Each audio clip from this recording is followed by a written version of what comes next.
Hi, I'm Andrew Rodriguez, and You think we're sinful? You fight against our rights. You say we all lead lives you can't respect. alright. But you're just frightened. You think that we'll corrupt your kids if our agenda goes unchecked. Well, yeah. Funny, just this once, you're correct. Whoa, you admit it! Whoa. Anyway, I'm Andrew Rodriguez, and this is PsychoBible. So let's talk about that San Francisco gay men's chorus, a message from the gay community, "We're coming for your children" song. I know everyone's been talking about it already, but I have my own take you might want to watch.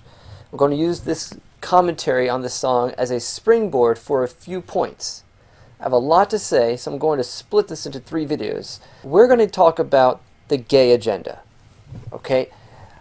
The 3 videos are going to overlap in some ways, so you'll want to watch all 3 for it to all make sense ultimately. First, this song confirms what many of us already knew. There is a gay agenda, or an LGBTQ plus agenda, whichever term you want to use. Now, this song doesn't prove it, rather they're just admitting to it. Heck, they're even boasting about it.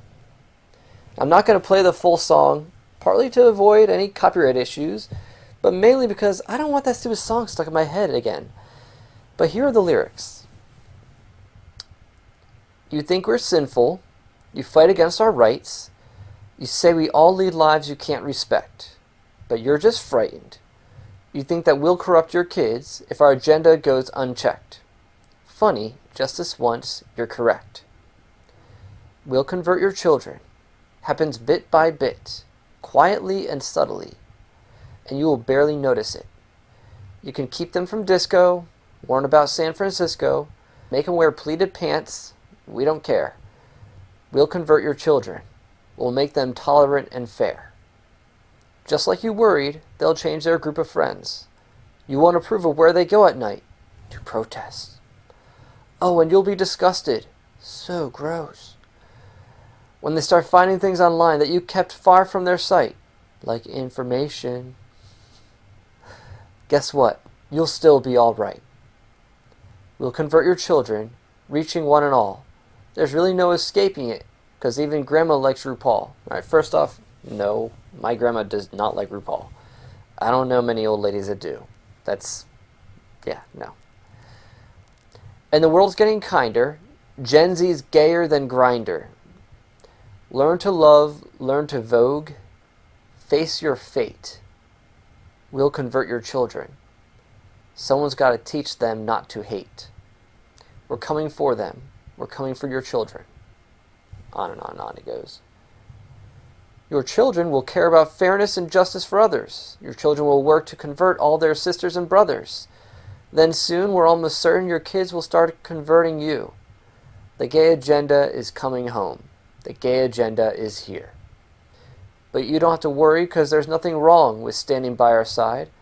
Get on board in a hurry, because the world always needs a bit more pride. Come on, try a little pride. We'll convert your children, then we'll turn to you. Giving up the fear inside is freeing like you never knew. First, I just want to point out something plain and clear. When you look at the eyes of the lead singer in this chorus, the deadness in his eyes, it really just shows how the happiness they claim to have is a lie. It's a false identity. It shows the irony of being called gay, which should mean happy, but it's a facade. The whole message is actually one of vengeance. Now, being in San Francisco, which has been like the gay hotbed for like decades, I'm skeptical about just how much these guys were ever negatively affected by conservative parents themselves. Now, maybe they emigrated to San Francisco to avoid non-affirming families, so made that's not where they grew up, and they all came to San Francisco as like the paradise, or like as refugees of some sort. At this point, I posit that a lot of the victimization the gay community claims is actually vicarious. Mostly things that they've observed through media portrayals and things that they've heard about from horror stories of parents who are rejecting, or conversion therapy horror stories. But I don't think most of them have experienced the type of hate that they say they're always fighting against.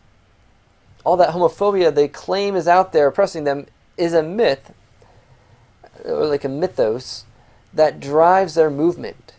They have to keep it going. But that said, their animosity is not coming from nowhere. Let's be real here. A lot of my clients with unwanted same-sex attraction come from highly religious, conservative homes, usually with very strict definitions of gender roles, stoic and unaffectionate, maybe also punitive or abusive fathers, and smothering mothers. Now, that's the stereotype of a lot of the gay guys out there, and the reality is it's not far off from the truth, especially with the type of guys I end up working with. And it's sad to see that a lot of them do come from very conservative homes, or Christian homes, at least in name, and that their family fell short of how a Christian family is meant to love and treat their children. And it's not always, there's a variety of reasons why they might have had some negative experiences at home, but there are some common threads I see. So are we willing to self-examine? We might find that our super strict, rigid rules without relationship, authoritarian parenting styles may end up producing the very masculine identity insecurities at the heart of same-sex attraction that we want to avoid. And we must acknowledge the circumstances at the time when the gay rights movement really began in the late 60s, with the Stonewall riot in Greenwich Village, New York. Christopher Doyle, in his book, The War on Psychotherapy, he does a good job outlining how things were in the culture.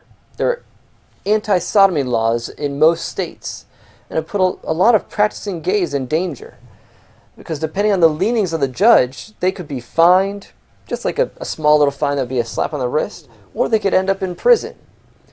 Or they could be sent to a mental institution where, since homosexuality was still considered a disorder at the time, and behavioral types of treatments that involved aversion techniques were the norm for unwanted impulses, they could have been subjected to things like electroshock therapy, if you can even call it that, or even lobotomies, or castration, at least of a chemical nature of something.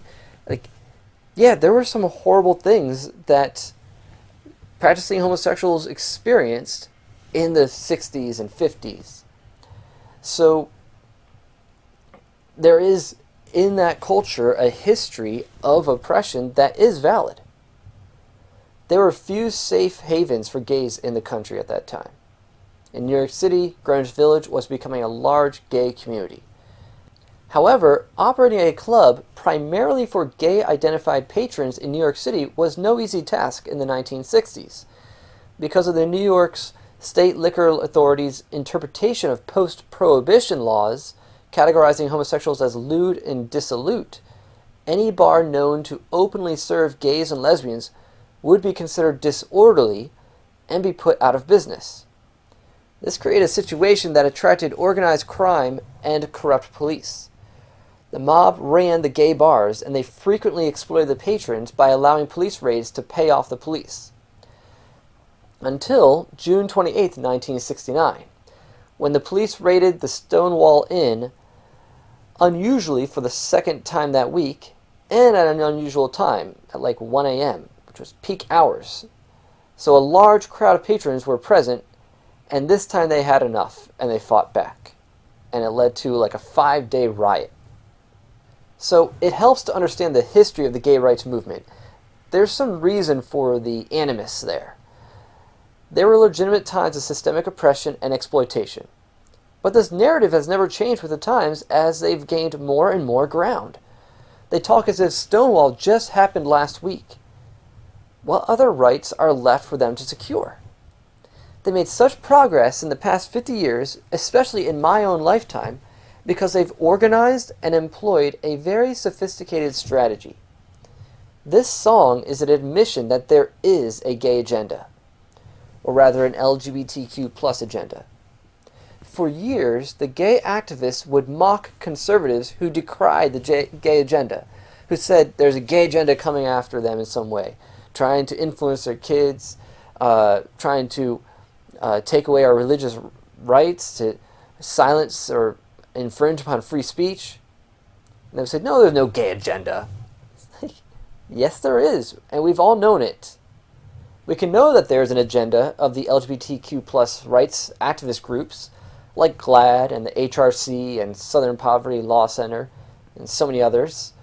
They state their agenda clearly, but there's also a battle plan they've been using. In 1988, there was a type of war conference of 175 prominent gay activists. Out of that strategy session, Marshall Kirk and Hunter Madsen co-wrote After the Ball, How America Will Conquer Its Fear and Hatred of Gays in the 90s. Kirk, a Harvard-educated researcher in neuropsychiatry, worked with the Johns Hopkins study of mathematically precocious youth and designed aptitude tests for adults with 200+ IQs. Okay? He was a smart guy. Madsen, with a doctorate in politics from Harvard, was an expert on public persuasion tactics and social marketing. They knew how to use brainwashing techniques to advance their cause. Now, if you want to get a copy of After the Ball, good luck. You can find it on eBay for like $400. It's kind of like, it's a collector's item now, and they really don't want people to know what their plan is anymore, because it's clear that they've been winning. They're not the underdogs that they claim to be. But you can find maybe a PDF of it available on like a free library online, or fortunately I have some books that have extensive quotes from After the Ball, such as Light in the Closet by Arthur Goldberg, or The War on Psychotherapy by Christopher Doyle, and I was able to get a journal article from academia.com that had an outline with a bunch of quotes from the book, and it corroborated everything else I read in the other books. So I'm going off of that rather than the book itself. First, they identify strategies that won't work, like conscious raising. They assert that 90% of people are low in intelligence. Arguing with them just won't work. Their objections are based in their emotions, okay, not reason. That's the assertion that they have. Next, storming the barricades, because violence reinforces a prejudice. BLM. You should learn something from that. And then gender bending. And their point was that demonstrating all of our differences and peculiarities too soon strengthens prejudice with picture label pairing. Like, oh, I got a picture of this gay guy who is super flamboyant and dresses kind of feminine, and I think that that's bad. I'm going to now view all gay guys that way. So we got a picture and a label, and we pair them together. And so they're trying to appeal to their community to appear normal, like just regular, average guys. So they presented a 3-part strategy to halt, derail, and or reverse prejudice. And this is essentially what the gay agenda is. Okay? First, desensitization. Their purpose here is to flood society with images of homosexuality in the least offensive fashion possible. If straights can't turn the shower off, they may at least get used to getting wet. You'll just hear about it so much. Their goal is to get you to a point where you just sort of, all right, yeah, some people are gay, I get it, blah, blah. You just shrug your shoulders to it. You're just desensitized. You don't bring up much of an emotional reaction anymore. So they want you to just get used to it. All right? Next part is jamming. This is where you insert an incompatible emotion into the existing system. Okay, for example, that they bring up, you present in advertising a man that looks like the ideal guy, someone that other guys would admire, and he just looks tough, he's cool, he drives a nice car, he's got good clothes that they like, and he just seems like real masculine, and then you throw in there, and he's gay. So now they got something where, oh wait, the negative feelings I have about gay men is incompatible with all these positive feelings I have about this guy. It's jamming the system. Another type of jamming could be where you present someone who seems like them, that they can relate to, and who's also opposed to homosexuality, like they are, but then you throw in something else that you know that they hate, that they dislike, such as this person is also a racist. It's like, whoa, I don't want to be associated with racist. So you present the opposition as even more bigoted, but relatable enough to you. So it can create a sense of shame for having your opposition to homosexuality. Now I'm ashamed to admit that I'm against homosexuality because they've just conflated me with racism. So the jamming part of the strategy is more active and aggressive than desensitization. And the effect of jamming is received without reference to facts, logic, or proof. Okay, they even admit this in their book. Okay, so it doesn't have to be an accurate portrayal of reality. You don't have to, well, not every Christian who's against homosexuality is some backwoods, like quack or redneck, but if you keep portraying that, and it gets people thinking negatively of Christians who are opposed to homosexuality, then there you go. Doesn't matter. It manipulates the bigot's desire for approval from his pack. Okay? Meaning that I want to fight for my group's cause. If my group is against homosexuality and I speak up against homosexuality, I'll get approval. And, that'll give me more clout and honor. But if I'm continually going to be portrayed as a racist or a Nazi, something else that my group does not accept, then the reward I get from opposing homosexuality or standing for traditional marriage and traditional sexual norms gets spoiled. The reward is spoiled. Okay? So that's the effect of jamming. It takes the incentive out of holding to the traditional perspective. And the third part is conversion, ironically enough. Conversion of the average American's mind, will, and emotions through a planned psychological attack in the form of propaganda fed to the nation through the media. This is called direct emotional modeling. Okay? This is the information that the song mentions. Christians and parents, conservatives who hide their kids from all forms of media that is now supporting the gay cause is being presented in the song as hiding their kids from information. But when really what they're doing is they're protecting their kids from propaganda. And Kirk and Madsen knew what they were doing with propaganda. They did not mind calling it that. See, they said it makes no difference if the ads are lies because we're using them to an ethically good effect to counter negative stereotypes. This is on page 154. And in page 155, they said we should use pictures to transfer positive associations to homosexuality because pictures are stronger than words. So they had to infiltrate the mass media. They had to get into the advertising world, the television industry, and the movie industry, and show pictures, images of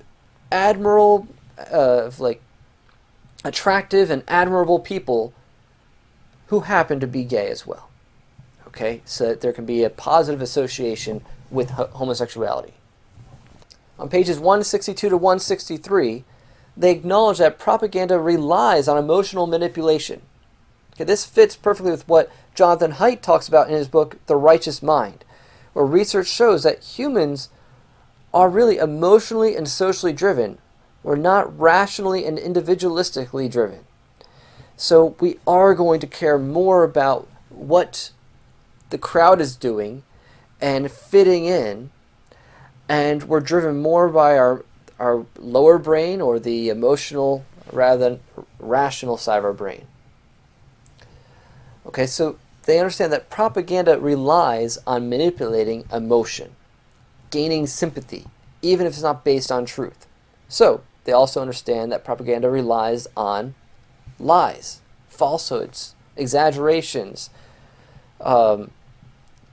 simplifications without nuance. They don't want you to know the truth. They want you to know the narrative. And they know that propaganda relies on being subjective and one-sided. And it is definitely one-sided. Do you ever see a talk show or news program interview a sexual orientation change therapist or a pro-natural family advocate alone? No, it's always with a rep from the gay community. Now, look at the time Joe Nicolosi Sr. was on Dr. Drew, or the time Mike Davidson was on Piers Morgan's show. They always have someone else there to oppose them. So not only does the therapist have to argue with the host, who's usually on the left or a skeptic or hostile to them, they have to contend with some gay rights activists at the same time. They don't just get a fair shake. They don't really get to just present, here's what I do, here's the work I do, and here's what we believe, how we practice. No. It's always in opposition. But they never return the favor when they interview some pro-LGBT activists. I mean, what comes to mind is, look at the time when Michael Strahan on Good Morning America had on 11-year-old drag kid Desmond is Amazing. Did they have on a child rights activist to point out how the way this boy is being exploited is child abuse? No, they celebrate this kid walking around provocatively dressed like a girl. It's always been one-sided. So, to accomplish their goals, Kirk and Madsen laid out 8 principles for the persuasion of the straights. Their words. 1. Communicate. Don't just express yourself. Try to dress, speak, and act like regular people. Hold off on self-expression until you've won them over more. Okay, so tone down the effeminacy and the flamboyancy. That's what they're trying to encourage. Don't look too different from the straights that you're trying to get on your side. 2. Appeal to ambivalent skeptics. Okay?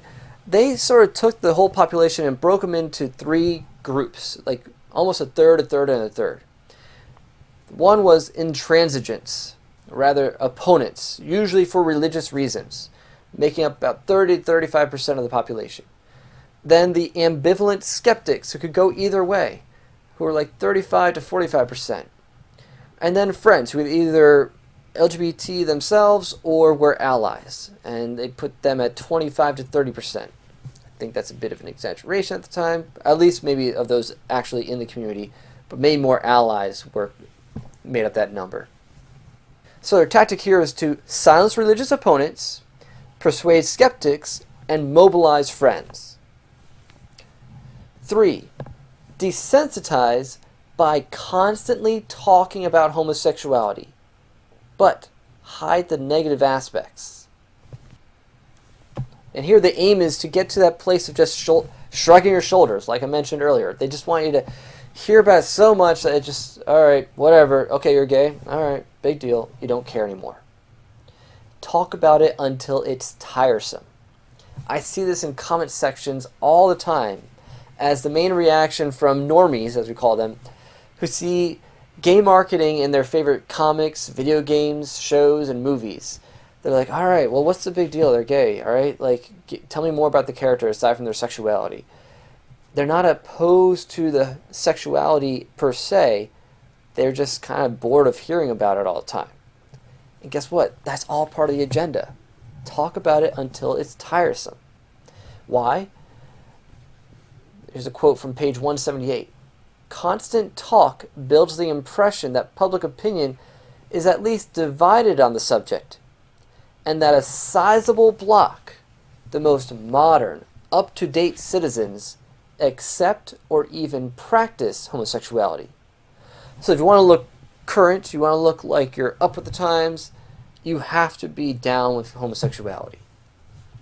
And they urge that the image of sex should be downplayed.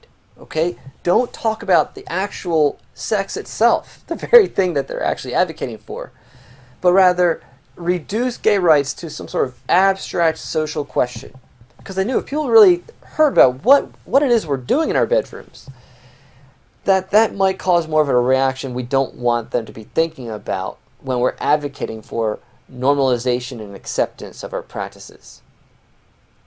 Now they realize that this desensitization strategy won't be sufficient to silence religious objections. So for the religious people, their strategy was to, one, muddy the moral waters with moderate or pro-gay churches. And boy, have we been seeing that. And two, undermine religious authority by portraying traditionalists as antiquated and out of step with the times and the latest findings of psychology. And of course, I'm going to add this one. We've just been making it even easier for them when they catch us in hypocrisy. We're just giving them more ammunition. Okay, principle 4. Keep the focus on gayness or homosexuality, not on other causes. Their belief at the time was that we have no natural allies, so just work on advocating for acceptance of homosexuality, not other stuff. Okay, keep that the focus. Principle 5. Portray gays as victims, not as aggressive challengers of the status quo. Here's a quote from page 183. For that reason, we must forego the temptation to strut our gay pride publicly to such an extent that we undermine our victim image. Interesting. Also, along those lines, they were going to try to distance themselves from NAMBLA, which is the North American Man-Boy Love Association, even though the founders of NAMBLA were also early leaders in the gay rights movement, and NAMBLA has been riding on the coattails of the success of the gay rights movement. But for the sake of seeming more traditional and normal, and just like everyone else, except we just love different sexes, they had to try to distance themselves from the pederast movement. More on that next video. And along these lines, they made certain to never entertain publicly the idea of choice involved in homosexuality. Here's a quote from page 184. To suggest in public that homosexuality might be chosen is to open the can of worms labeled moral choice and sin, and give the religious intransigents a stick to beat us with. Straights must be taught that it is as natural for some persons to be homosexual as it is for others to be heterosexual. Wickedness and seduction have nothing to do with it. And since no choice is involved, gayness can be no more blameworthy than straightness. In fact, it is simply a matter of the odds, 1 in 10, as to who turns out gay and who's straight. Each heterosexual must be led to realize that he might easily have been born homosexual himself. And you notice that 1 in 10, that's referring to the old belief that 10% of the population is gay. That was what the gay rights movement ran with after Alfred Kinsey presented his totally debunked research, because his research was based mostly on prison inmates, and most of them also were sexual offenders. So it was very skewed. Principle 6. Give potential supporters and protectors a cause they can relate to, such as the civil rights movement. I mean, obviously, you've noticed this, where they try to treat homosexuality like it's just another aspect of the civil rights movement, like they're no different than black people fighting against Jim Crow. So that also means a shift in the terminology used. In the 1800s, the term was more about the behavior, sodomy. But then it became a condition, homosexuality. So then they realized, well, no, that condition also is viewed as a negative, so we're going to emphasize not homosexuality, but being gay. That what we have is not a condition, but an identity. So gay is a socio-political term, and it's used to emphasize that this is who they are, not something that they engage in, or not a condition that they may be able to change or alter in some way. And so with this point, they said, don't ask people to support the practice of homosexuality per se, but just view them as a people group who are being oppressed. And hopefully the same sympathy people have for black people during Jim Crow and the Civil Rights Movement will be transferred to them as well. That leads to principle number 7, simple one. Make gays look good. Teach about famous gays in history, such as Harvey Milk, even though he was a known child molester. They reason if they're dead, they cannot dispute how we portray them. So you can even talk about someone like maybe Leonardo da Vinci, who may have engaged in homosexuality. We don't really know enough to really say for sure, but if you can claim it, then claim it. And he's well regarded as a Renaissance artist and inventor, then there you go. We have another famous person in our camp. And the final principle, make opponents look evil and victimizing. And of course, for victimizing, what counts as victimizing is very broad. Just being opposed to homosexuality makes you a victimizer. So equate objecting to homosexuality with supporting Nazis or the KKK. And if you haven't noticed that over the past several years, you must have your head in the sand. That is how we're portrayed. And even worse, if you're a therapist in the field of helping people leave homosexuality or try to explore sexual attraction fluidity. Boy, you're treated like you're a quack or some sort of pariah, even among conservatives, because the gay agenda has been so effective at portraying us as people who are using torture and shame and deceptive practices to convert people.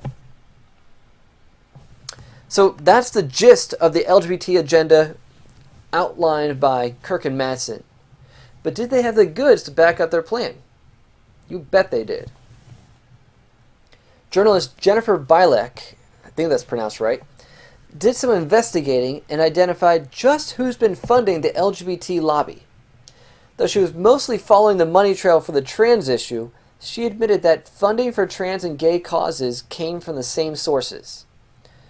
I quote, I found exceedingly rich, white men with enormous cultural influence are funding the transgender lobby and various transgender organizations. These include, but are not limited to, Jennifer Pritzker, a male who identifies as transgender, George Soros, Martine Rothblatt, a male who identifies as transgender and transhumanist, Tim Gill, a gay man, Drummond Pike, Warren and Peter Buffett, John Stryker, a gay man, Mark Bonham, a gay man, and Rick Weiland, a deceased gay man whose philanthropy is still LGBT-oriented. Most of these billionaires fund the transgender lobby and organizations through their own organizations, including corporations, unquote. Okay, but just how much money do they actually have? Well, she continues, quote, these men and others, including pharmaceutical companies. Why would pharmaceutical companies want to fund the transgender lobby? Interesting. All right, back to a quote. And the U.S. government are sending millions of dollars to LGBT causes. Overall reported global spending on LGBT is now estimated at $424 million.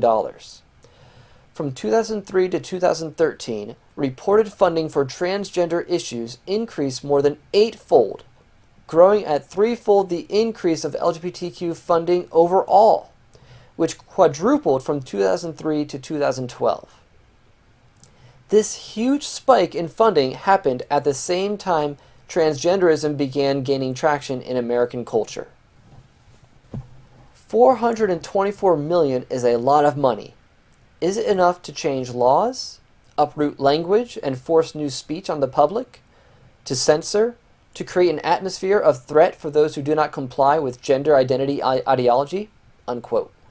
And I would say not just gender ideology, but LGBT ideology in general. So let's evaluate. Has the LGBTQ lobby been meeting its agenda? You can see fulfillment in each of the principles they outlined. You can see the desensitization, jamming, and converting that's been occurring. Kirk was a smart man, specializing in child intelligence. And Madsen was a political scientist studying propaganda during the Cold War. Basically, he studied brainwashing. These guys knew exactly what they were doing. Now, their plan was to complete their mission in the 1990s. That didn't happen in the 90s, but it has happened in our own past decade. And I think it didn't happen in the 90s for a few reasons. All right, Principles 1 and 3 involved hiding the negative, less family-friendly aspects of homosexuality. But gay pride parades never got rid of the kink.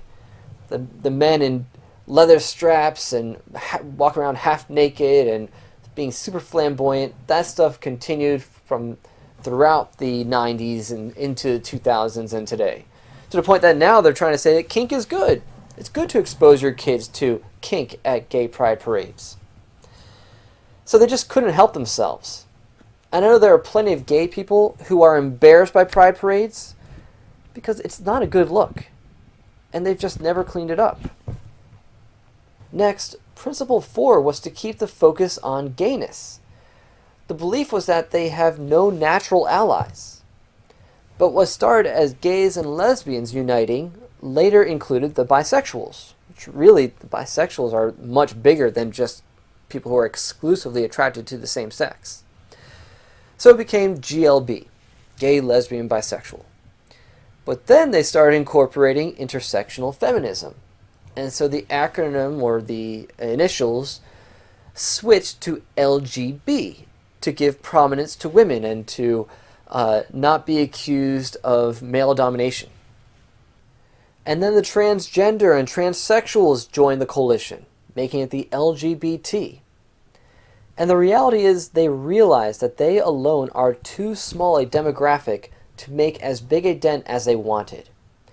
Alfred Kinsey's research was bogus. No, 10% of the population is not gay.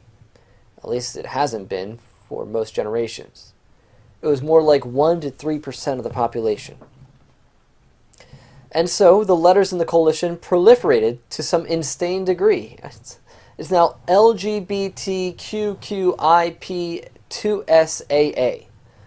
Lesbian, gay, bisexual, transgender, queer, questioning, intersex, pansexual, two-spirited, androgynous, and asexual.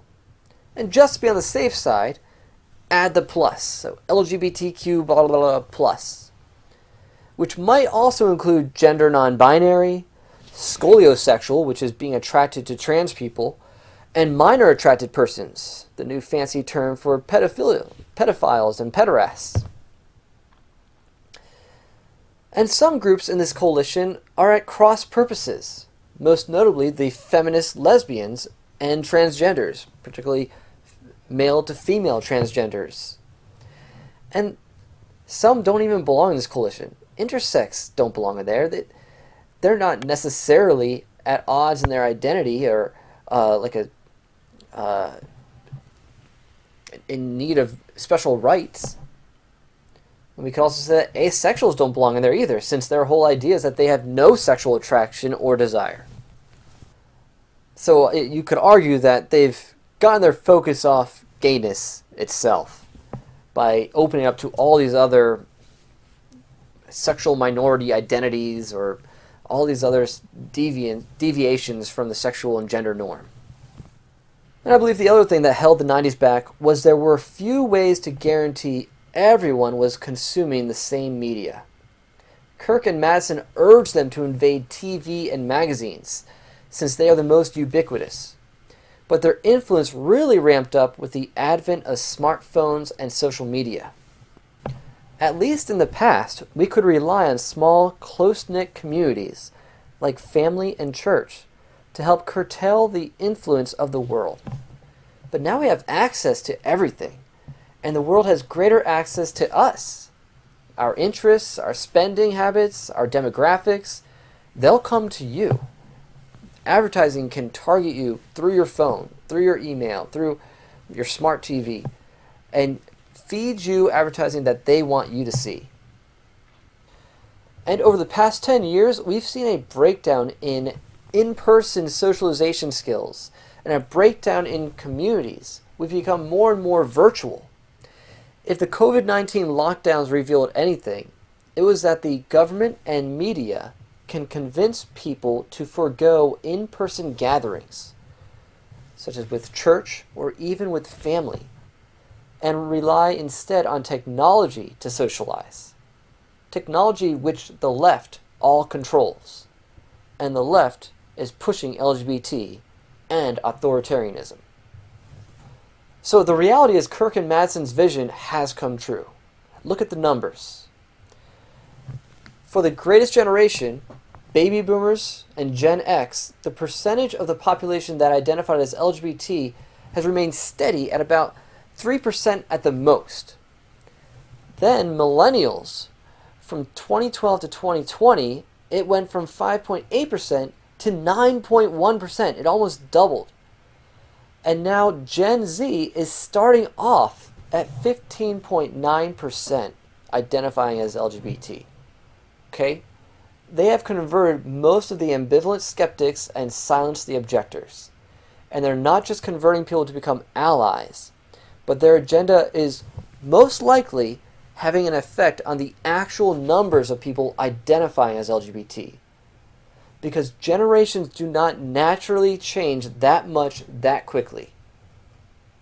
But to keep the support coming, the LGBT lobby needs to continually portray themselves as victims, even though the reality is they have the upper hand. And this song just highlights their pride. Literally, it shows how cocky they are. They are reveling in their victory. And yet, they've also said the silent part out loud. You're not supposed to do that. You cannot say to accept our fate, face your fate, and then pretend to be the victim at the same time. But the story is not over. God has the final victory. But that doesn't mean we can just be complacent or fatalistic as we wait for Jesus' return. Because as they said repeatedly, they are coming for our children. And that's part 2. So if I gave you something to think about, check out my other videos. Subscribe, leave a comment, and share this if you're brave enough to push back against this agenda. Until next time, God bless.